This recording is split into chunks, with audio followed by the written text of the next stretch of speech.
Croeso mawr i chi gyd to this afternoon's webinar, where Wendy's going to be talking you through the latest report that we've developed as part of our partnership with Shelter Cymru and through funding with the Lloyds Bank Foundation.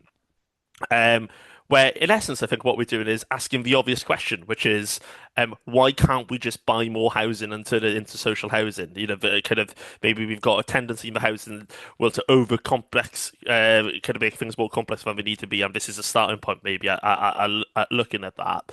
A few bits of housekeeping before I hand over to Wendy at the start. For those of you who are not familiar with us, the Bevan Foundation is a think tank that works to find long-term solutions to poverty and inequality in Wales. And we think housing is an absolutely fundamental part of that if we want to build a Wales free of poverty and inequality. So that's why we take such a keen interest in it. Your cameras and microphones are turned off for the duration of this event, but you can share questions with us via the Q&A button on the bottom of your screen, and I'd encourage you to do so. Please, feel free to share those questions as we go along, because we will pick those up and answer those as we go. Um, and um, and I think that is probably it, Wendy. I'm probably going to hand over to you in terms of, I think that's all the housekeeping stuff. So, if I hand over Fantastic. to you.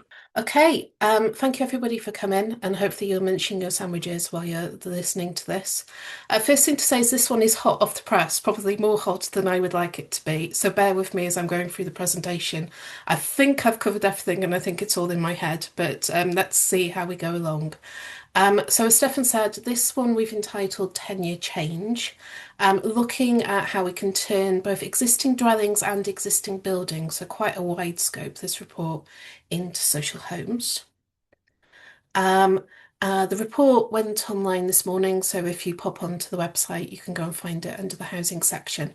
And basically, it's structured in such a way it looks at the opportunities, which is the stats and the numbers, the benefits of working with existing buildings, um, the barriers which need to be overcome, but how we can think about doing that, and then the conclusions and the recommendations. Every time I make this slide, I have to make the report pictures slightly smaller because we're getting quite a library now. But this is an ongoing, as Stefan mentioned, it's kind of the next report in our partnership work with Shelter Cymru, which is funded by the Lloyds Bank Foundation. But since I've started with Bevan, which is just gone for the 2 year anniversary now, we've done a range of reports looking at both the very property and practical bits of providing homes and also the very people-focused subjects as well. And our manifesto document is also online. That's the last one there, the getting people out to temporary accommodation. The reason I mention all these reports is actually this report has kind of gone back to lots of those and kind of picked up key things. And it shows how the housing world and housing policy, you can't just draw a circle around one particular area without it starting to kind of join onto the other bits that you've talked about elsewhere. Um, I'm going to promise that I'm not going to do too many complicated graphs in this one. But I just wanted to share this one to set the context of our kind of voice on this, that the housing emergency can't be solved by just building new homes. So this is the number of new homes across all tenures completed in Wales over the last 30 years.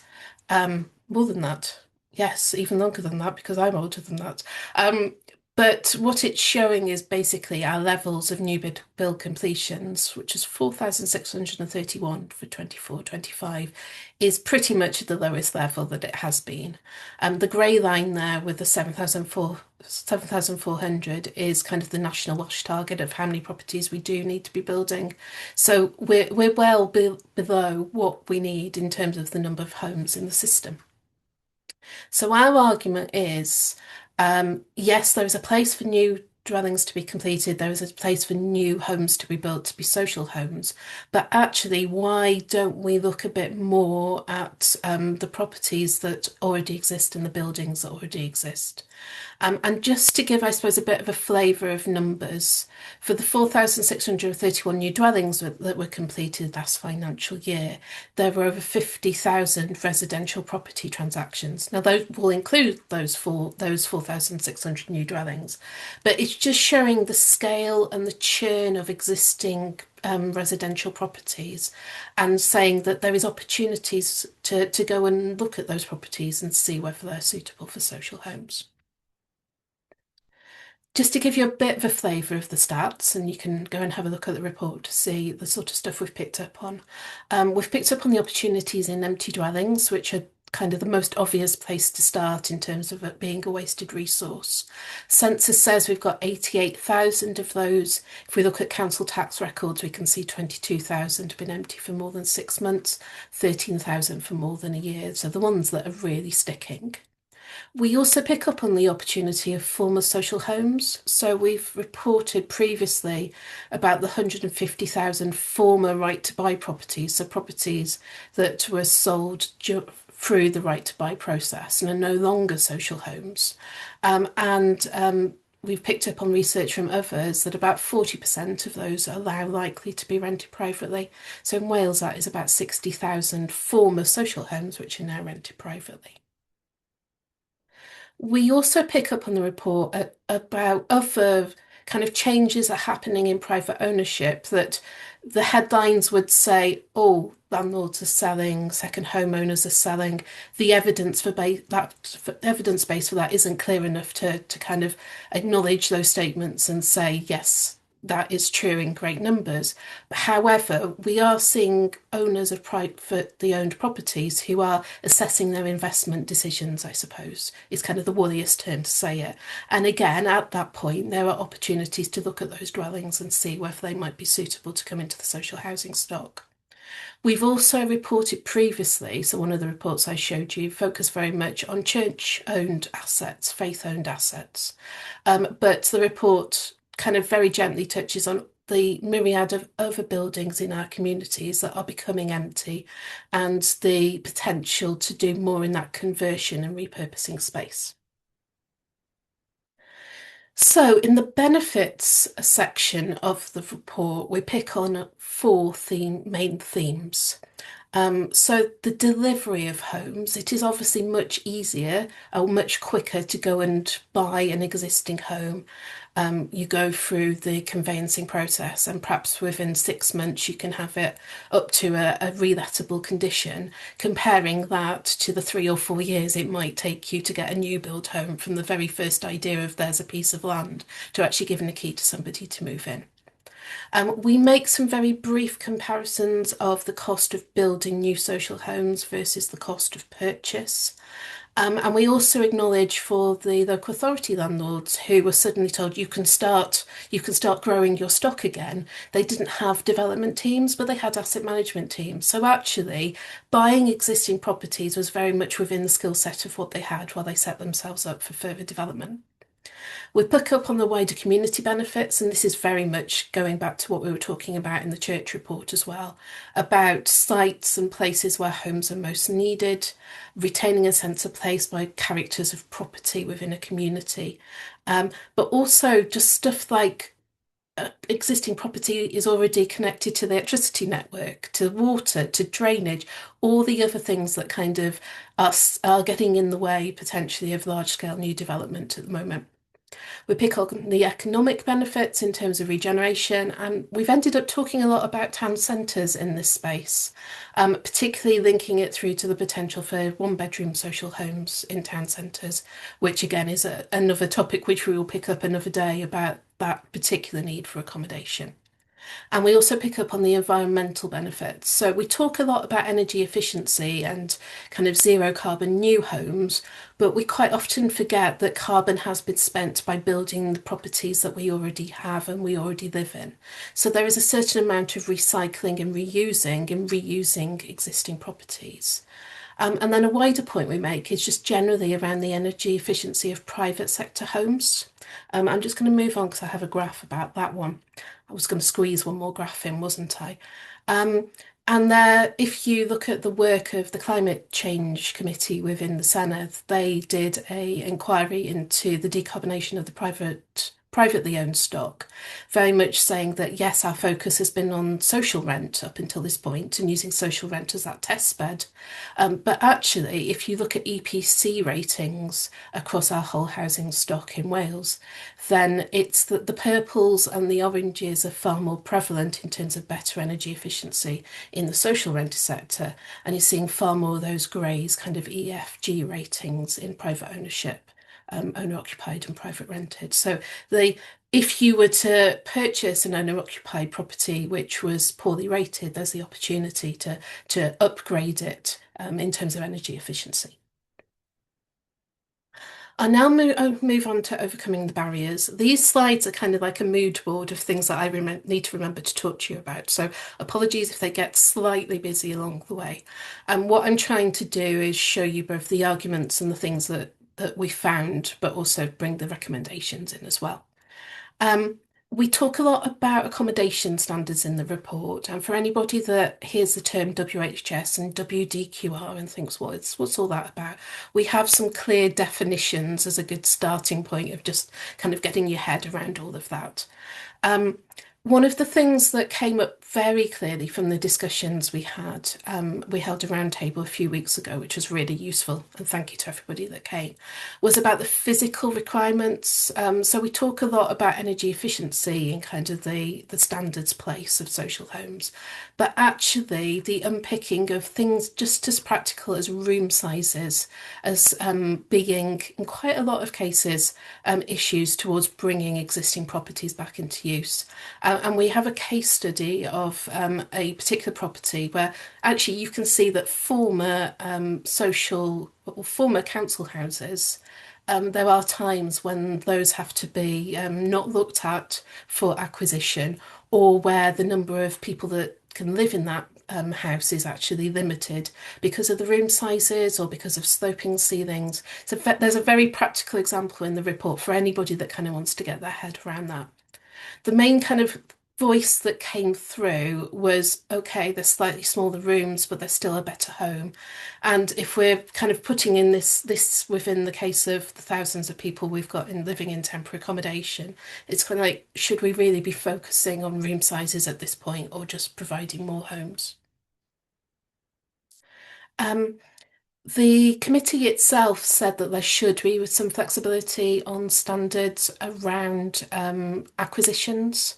And the Welsh Government response to that was, well, we don't want two tiers of accommodation. We want all our social homes to be to the best standard they possibly can be. What we come out with slightly, I suppose, softly, well, perhaps not so softly in the report, is ultimately we've got 6,500 households in temporary accommodation, which if you look at it very naively, could be regarded as a second tier of social housing at this point. And we've reported about the sometimes poor standards that we can see in temporary accommodation. So we're just trying to set everything within a wide context. What we say in terms of a recommendation is we really should be looking at acquisitions on a property by property basis. It doesn't sit quite right that there can be a former council house next door to a current council house, but the former council house can't meet the standards. So we need to allow for balance of room sizes and have that wider consideration of demand and suitability in certain local areas. Sticking with standards, it was also picked up that one of the funding streams, TACP, allows the flexibility around standards, but says if the property can't meet the standards within 10 years, then the property has to be sold and lost from the stock. And as the committee brought up, well, that's not really a permanent solution of bringing that property in. So in our recommendations, we do say that yeah, we need to think about greater flexibility about that 10-year rule. And then the final thing that we talk about on standards, and this does go to that EPC question and energy efficiency. The two main questions that people were debating while we were talking about this was, does aiming for EPCA provide across all of the social housing stock and any properties brought in, provide value for money against the actual benefits for tenants in terms of tackling fuel poverty? Um, and is decarbonisation activity, nobody is going to argue that we don't need to be doing something around the housing stock in terms of decarbonisation, but are we focusing too heavily on social homes and the consequences that's having to the detriment of private tenants and owner occupiers? So we talk about the need for a critical review of the merits of aiming for APCA against all that other context. Moving away from standards, which has taken quite a bit of thought and of my life while I've been writing this report, we also talk about other ways of enhancing financial support for tenure change. So we talk about the need for distinct funding, that the SHG way of doing things, if we're looking at acquisitions, it almost we try to squeeze it into a process where actually there are wider benefits and cost considerations, like working in town centres, regeneration, that don't always necessarily hit the cost guidelines and the system that SHG has to become. So there's a call for some distinct and enhanced funding around that. Also, moving away, I suppose, a little bit from the bog standard world of social housing grant, we also talk about amending land transaction rules. Now, something I wasn't aware of is that housing associations are exempt from LTT, but local authorities aren't. So if local authorities do acquisitions, they have to pay land transaction tax on that acquisition, but a housing association doesn't. Equally, for any community groups, say, who may be supported by Compass or whatever, they have to pay land transaction tax as well. So it's about kind of looking at those devolved tax making rules and seeing how that can be balanced out. And then in the non-devolved world, the whole world of VAT rules and the fact that new build is zero VAT, whereas anything to do with refurbishment more generally, there's a few exemptions around empties and energy efficiency works, but the general principle is refurbishment is 20%, whereas new build is zero. And that again is kind of encouraging the thought of building new from a financial point of view rather than looking at what we've already got. Only a couple of slides left, Stefan, so I think I'm doing okay. Um, In terms of overcoming the barriers as well, we touched on things around retrofit. Now, I am not an expert in retrofit. Retrofit isn't something that we would perhaps normally talk about in the Bevan Foundation. It's something, so when we're talking about retrofit, we're talking about energy efficiency measures to properties, anything from insulation to heat pumps to all that kind of green technology. And the fact that social landlords are having to think about all that sort of stuff for their existing housing stock. However, the same sort of things will come up where you're looking to retrofit any existing building that you're bringing into the stock. So that's why we chose to focus, just to have a small focus on in the report. What we're saying or what we're seeing is there's still perceptions around retrofit. We've had schemes of the past, probably going back quite a long way with external wall insulation and different things, or heat pumps breaking and not being able to be serviced, where there's still a little bit of a perception gap with residents, not just social residents, but I suppose owner occupiers as well, if we're totally honest, about kind of bringing and embracing this new technology. Also, and it was in the Warms Home programme, the whole issue of the quality of works around retrofitting as well fits into that. And then we also have a skills gap, as a quote here from CIOB says, it's been very clearly recognised. There's a massive gap in the construction sector around retrofitting. So what we ask for is if any future retrofit plans, which at the moment have been very focused on social homes and need to think about our private stock a lot more, but they need to recognise the benefits of potentially bringing private sector homes into social ownership, like we're talking about. Um, we also say that for decarbonisation to happen at scale across all tenures, there's a need to address the skills shortage through strategic action. So it feels like those are slightly away from the whole issue of tenure change and the practicalities, but those things also need to be in place if we're going to do tenure change at any scale. The final area we look at is quite a lot about empty dwellings and buildings in particular. I probably wallowed in this a little bit because I was an empty homes officer at one point. And once you've seen an empty property as an empty homes officer, you've kind of got a radar for them. If you speak to any empty homes officer, they'll know what I'm talking about. Um, what a lot of people said to me, well, first of all, from the Affordable Housing Task Force, we do not have dedicated empty homes officers in every authority across Wales, and that is recognised. And the task force recommends that there should be. We have a very, very mixed picture. We have two officers in one authority, nobody in another, part of an environmental health role, part of a temporary accommodation role somewhere else. And the funding picture is really mixed as well. Some are general fund. Many are using the empty homes premiums to fund empty property work, council tax premiums to fund empty property work. Also, housing support grant was being used in one local authority.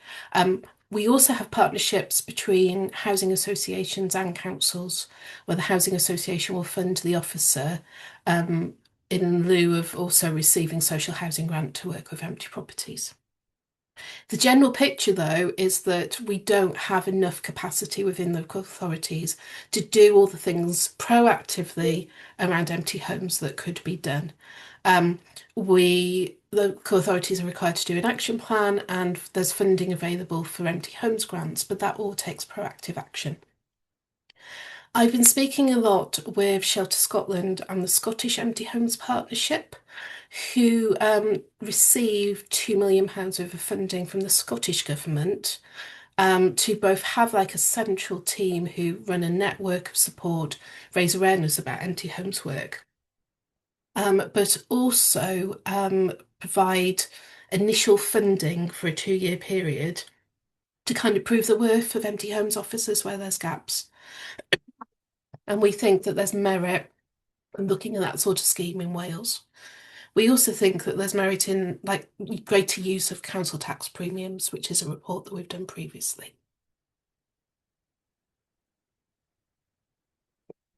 Ah, sorry, the germs are getting the better of me today. So just to pick up on the conclusions, the report says the logical place to start is the wasted resource of empty dwellings, but there are many other opportunities. The benefits of existing buildings are often overshadowed by the advantages of building from new, but that doesn't mean that they're insignificant.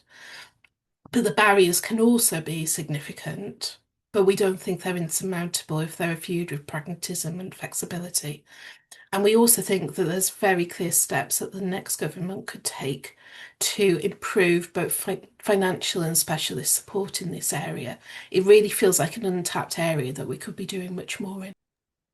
Thank you very much, Wendy. I think that was a really comprehensive run through of your work. Then I'm sure that will be of great interest to a lot of the people who've listened. So pleased to say that the report is now available on the website if you want to take a bit of a closer look at that. Um, in terms of questions, please feel free, as I said, to send them into the Q&A box. We did have few sent in advance. In particular, one from Ruth Walsh was one I thought might be a nice place to start, Wendy, once you've had a chance to have a drink, which was that, given that what you've shown, that this is a potential route to kind of more swiftly increase our supply of social housing. How can we encourage local authorities and the Welsh government that this is a viable option and this is something that warrants more investment and warrants greater action to enable us to kind of take advantage of those opportunities? I think the main thing to say is none of this is new. And a lot of the work around empty homes we've been talking about for the last 15 years or so. So it's about having that capacity, but also it very much comes down to that pragmatism of sorting out the barriers. Yeah, and I think there's something as well, isn't there? Given the work that you've done previously, kind of in particular thinking about the work you did, setting out the number of people living in temporary accommodation, that we've got record levels there, the experience of children in temporary accommodation as well, which I know you've drawn attention to. I think that really brings home about the fact that we don't have time to be kind of to wait for new builds to address all this problem. We know that the long-standing issues, there's no sign of the UK government taking action on local housing allowance, for example. So the things that would be within the gift of the Welsh government and local government to actually to take decisive action. If you want to do it quick, this seems to be one of the very few things that you've got within your toolbox to do that. Completely. And I suppose you might look at it and say, well, we need all the 10 years you take from one. you take away from the other. But if we look at the committee, the local government housing committee saying 30% of social home of all our homes should be social, then actually we need a roadmap for the next from the next government to say, well, how do we do that? And you can't increase the proportion of homes in one area without making a conscious decision that they're going to decrease elsewhere. Yeah, absolutely. And and I think this is something I've discussed before as well. That it's quite clear that social housing is the only tenure that can provide that security for people, that affordability that people need.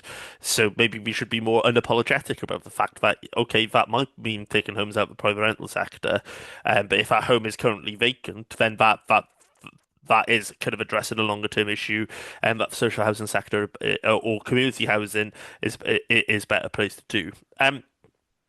We've also had another question in about linking to for work you did this time last year, actually, in terms of those you touched on it yourself about faith buildings, church buildings, chapels, etc. Um, and if your voice gives up, Wendy, give me a shout and I'll pick up. But in terms of, did anything surprise you about the similarities between the challenges faced around those kind of more historic, older buildings that need converted into homes with the challenge, was there something surprising about similar or different about, yeah, the challenges faced within regards to those buildings and these sorts of buildings here, which we are primarily talking about existing functioning buildings, homes. Yeah. Um, I think what we said with the church report is if you can crack churches, you can do any building or any dwelling at all. Because the churches, by the time you've got listed building status, you've got all sorts of other things, covenants, graveyards, whatever. If you can manage to crack this with church buildings, which we have got examples that have been, and there's some case studies in the previous report, then really there's nothing that couldn't be worked with or converted with that flexibility and that pragmatism. I think the main thing that came from it, um, I suppose when we're talking about tenure change, there's two ways that we could acquire properties. They're either being actively marketed or we're taking proactive action. And that's where it kind of sits in that empty homes officer space. But also, there are different techniques and knowledge needed when we're working with older buildings, and particularly conversions. There's a certain amount of creativity in bringing different trades and specialisms together. Um, and that sits very distinctly in both reports. What the church one said to me was, you might only do one church project in your in your working life, but you will learn a lot from that. And how does that knowledge get captured and shared for the next one so that actually it's not something slightly quirky that we're doing on the side, it becomes the mainstream. Yeah, thanks, Wendy. And I guess it made me think as well about the tax report you did in September as well, which showed actually the potential quite significant untapped resources within some local authorities, because it links to what you were saying as well about that proactive work, isn't it, in terms of those empty homes officers that I think I'm right in saying Carmarthenshire was making quite significant amounts of money via the premium on empty properties through its council tax, whereas some other local authorities were not bringing in very much money at all. And there is untapped potential here in terms of both a delivery but also income generation to offset some of the costs that inefficient use of the housing stock creates for people as well. Um, Yeah, I suppose we're talking here about like individual properties and kind of sales and that sort of thing, but it sits very much in that more strategic view of the housing market and what we need it to do to be able to provide a home for everybody that is affordable. Absolutely. Um, we've had a question through here from an anonymous attendee asking about land banking. And we often think of land banking, of course, in the context of, um, land itself in terms of delivery, but how significant this issue is in terms of existing homes or even commercial buildings that could be adapted for residential use. I'm thinking of possibly projects that have planning permissions are partially built or vacant waiting for commercial tenants. If it's significant, is that another kind of area where more work could be done? Thinking about compulsory purchase powers and all of that sort of stuff that person's asking. We didn't pick up evidence that it was significant, but that doesn't mean that it isn't. It wasn't something we looked at specifically for this report. It kind of sits, I mean, land banking suggests that somebody has got something and an asset and they're sitting on it till it may be worth more or they are in a position to do something with it. There has been lots of discussion within the local government housing committee about compulsory purchase. And that can be used for both land and properties, but it's quite a labour intensive process from a local authority point of view. And the point I made when committee asked about that was actually it comes back to capacity again. You might have the tools available legally to be able to take action on some of these properties, but if you haven't got the expertise, the confidence, and the officers on the ground to kind of do the legwork at the local authority basis, then it still becomes something that, oh, it would be nice to do that someday, but it kind of, the file still sits there. Yeah, absolutely. And I think we should also note that there have been developments at kind of UK and Welsh government level about potentially devolving powers over a vacant land tax as well, which obviously would be one other tool possibly to get to grips with kind of that more conventional form of land banking as well. And I guess one other thing I was thinking as you were talking about, Wendy, as well, of course, is some of the work that we've done historically, and I know Crisis has done more recently around the local housing allowance, about the fact that LHA rates are such that schemes that might incentivize landlords to bring private landlords to bring empty properties into the private rental sector for some of the people we're most concerned with in temporary accommodation. The incentive isn't there for them to do that because they can make more money with a house staying empty for 2 or 3 months, but renting it out at market rate than they might be able to through one of those schemes as well. So that's the other side of the coin as well in terms of that. There's another question here actually from anonymous MT about empty office spaces or commercial spaces, such as shops and city centres. How difficult would it be to turn them into spaces? So we haven't really looked at commercial units specifically, haven't we, Andy? Though flats above shops was a theme that came through quite a bit through the roundtable, if I remember correctly. It was, and there was one particular chartered surveyor who said actually to start using the space above shops, all you need, very simplistically, is a stairwell up to that accommodation or a lift shaft to start making that available. Um, there was also conversation about the economic benefits to somebody who has got a commercial unit may not potentially see the financial benefits of working with the space above. But the conversations we had talked about how streets or high streets that had no accommodation at all would like close at 5 o'clock in the evening. Whereas actually, if you've got people living back in the town centre, you've got far more vibrancy in terms of cafes and corner shops and that sort of thing. So how easy would it be? It's about that extra funding because obviously if you compare it to building perhaps a flat or flats from new, then there are going to be additional costs and things to think about. But again, it comes back to that what are the wider benefits of this work that can justify spending more when it's ticking so many other boxes in terms of regeneration. We used to talk about housing-led regeneration a lot. It's a term that's kind of fallen by the wayside, I suppose, more recently, but it feels like it's that sort of space that we're talking about. Yeah, thanks, Wendy. We've had a question here from Alron Hughes about whether communities can be more proactive in putting pressure on local authorities to bring empty homes back to use. And if so, would we have any advice? I think this one might slightly stretch outside our area of knowledge about GDPR issues on that. But yeah, in terms of your thoughts about how can local authority communities be having a role in this and bringing them to the attention of the councils and trying to get more action done as well. Hello, Alvin, and great to have you on the call. You pop up in all sorts of places, so that's wonderful. Um, the starting point for local authorities is actually the knowledge of where empty properties are.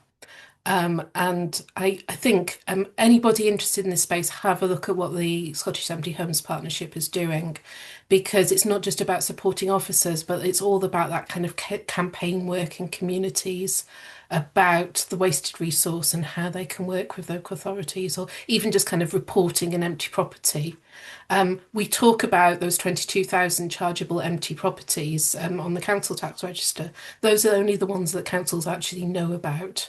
And the first job of an empty homes officer is always to go and kind of sift through that data and find what's in and what isn't. So that kind of local knowledge on the ground in that sort of work, a bit like kind of the rural housing work, empty homes officers, rural housing enablers, it's all finding those opportunities, which actually in some of our smaller communities, an empty property might be the only chance there is if there's no developable land or anything else within the locality. So it's really important. Yeah, thanks, Wendy. And I think that possibly links to what you were saying as well about kind of the role for community organisations here as well, about needing to remove some of those taxation barriers, for example, being particular ones that because yeah, quite a few of our housing associations, their roots are in this very process. Going back a few decades ago, isn't it? So, Well, there is yes. precedence for this sort of stuff happening as well, isn't there? I mean, if Stefan and I are going off on the old days now, as we do occasionally, but if we look back to our original housing associations before stock transfer and everything else started, a lot of the housing associations that kind of formed in the mid 70s were through the acquisition of two or three properties as a starting point. So actually, community groups doing that in kind of a philanthropic way is kind of coming full circle again, really. Yeah, absolutely. Um, we've got about 5 minutes left if anyone has any further questions. I do have a couple of others here whilst we wait for people. I guess one thought I had, maybe Wendy, and this is maybe a bit cheeky, but we're kind of at the point now where the manifestos are coming out. We're hearing pledges about homelessness, housing, etc. If you were sat there in Cathays Park on May the 8th or whatever it is, we're in charge of housing. Is there something in particular here that you think, I think that's the key, that's where I'd start in terms of making that my priority? Okay, first of all, I'm not going for the job, and nor would I ever want the job. I think whoever gets it has got a challenge on their hands. Um, I think really it's about having the ability to start unpicking some things that we have decided is we should be doing this in a certain way. It very much, I suppose, fits with the standards side of things. It's a very difficult conflict of policy where we're trying to provide the homes to the best of our ability, to the best standards that we possibly can. How do you take a very balanced view of that while still allowing this opportunity of future homes to come through? And I think there's quite a lot of different policy areas. As I've always said, housing is so interconnected that it's very difficult to do something over there that doesn't impact on over there. However, we need to do something over there because we can't stay in the place that we're in terms of temporary accommodation and housing demand. Yeah, thanks, Wendy. I think two questions have come in. I think you've kind of touched on one already about how do we make sure that any new standards we strike the right balance on that we don't lose those standards. So I think you've touched on that already, but if you've got any further reflections on that. And then we've had a question from Wallace George about the rural community right to buy as a catalyst for acquiring empty dwellings for community organisations. So I know that's something we've not done a huge amount of work on yet, but I think it's something that we're quite sympathetic to, and that might be something that we pick up. There's a chance maybe to mention some of the future work we're doing and where that might appear kind of in that as well. Definitely. In terms of the future work, then we're going to be looking specifically at the gaps in supply. So the one beds, larger families, and the need for adapted homes. We also, over the summer, are going to be looking more at holiday homes, second homes, and kind of the interventions that have been in that space, what works, what doesn't, and kind of that balance between taking ownership of homes, whereas or trying to get money from those homes through taxation to be able to do something somewhere else. Remind me of the other question, Stefan. Yeah, so yeah, and I was going to say, so the community right to buy, I suspect is something that we might come Yes, back to pick Wallace's brains on definitely. at We that know point where as you we are, do Wallace. that. Do that work. The other question then was around that balance on standards. Yes, Yes, so I know that's something you've had given some thought to about kind of yes. start of that process, but yeah, it's a process, isn't it? I guess.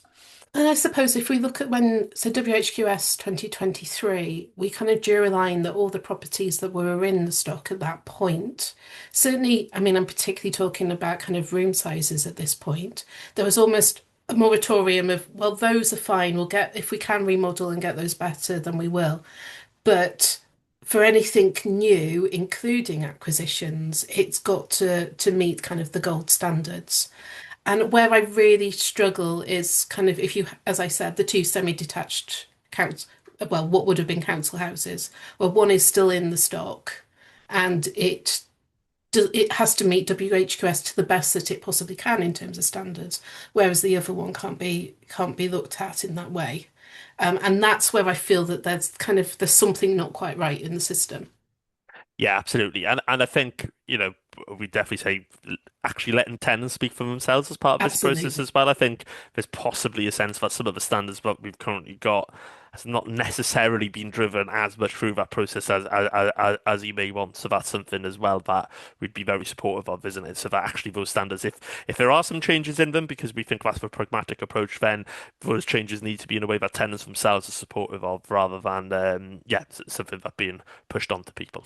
And that's picking up the asks of others within housing. I know at CHC talk about looking at standards and what is important for tenants in terms of warmth and comfort. It's just, I suppose, going back to those things. And the original recommendation in committee to look at standards for acquisitions was very much supported by TPAS Cymru. So yes, there's just I suppose a little bit of reframing needed in this space. Yeah, thank you, Wendy. I think that's been a really productive discussion. Ooh, sorry, I froze out for a second. I think I'm back with you. So I was just about to wrap us up. I think. Thank you very much for what's been a productive discussion, and well done for getting your voice through the last Sorry about 45 that, minutes as everybody. well, Wendy. It's not your fault at all. So can I just thank all of you for logging on today and listening in. We are, as we said, we are going to be carrying on our work in this area on those two kind of areas that Wendy touched on. So, if you want to reach out to us, we are more than happy to speak to everyone at the back of today. This is very much kind of work that is going to be ongoing, and there'll be a chance to renew some and review some of the recommendations as they develop. So, please feel free to reach out to us because we want to hear from as many people as we possibly can. I think that's all there's left for me to do then. Otherwise, is to say diolch yn fawr, and we'll see you again very soon, hopefully. Thank you very much.